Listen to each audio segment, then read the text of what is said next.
The New Orleans Registrar of Voters office is working overtime to send out all of the absentee ballots for the November presidential election. About 3 times the number of voters in the city are expected to cast their vote by mail than in previous elections.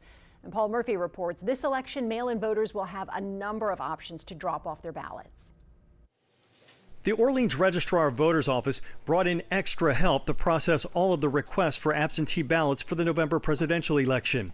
The ballots just arrived last Thursday, and now the office is working late hours to get them to voters. We usually end our day at 4:30. Last night we left close to 10 o'clock p.m.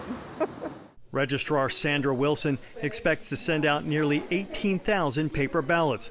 By comparison, she says, about 4,000 to 6,000 voters in the city historically vote by mail during a normal election. We're kind of excited because we want to show the public that we're going to get it done properly.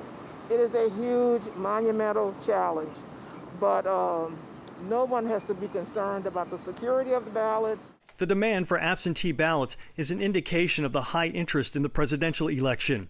We met a man named Rocky who didn't want to give us his last name at the registrar's office. The 65-year-old told us this is the first time he's ever registered to vote. I never really cared to vote, but now I have a concern about voting because I see the way the system operates, I see the way the government operates, and I feel that my vote will change the way it's in operation right now. There are new options for absentee voters concerned about the post office delivering their completed ballots on time.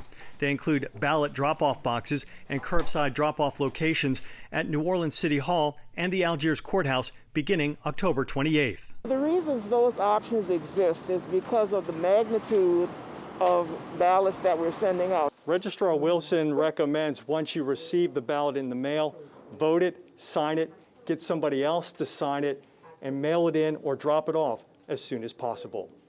Paul Murphy, Eyewitness News. A reminder, the deadline to request an absentee ballot for the November election is October 30th by 4:30 p.m.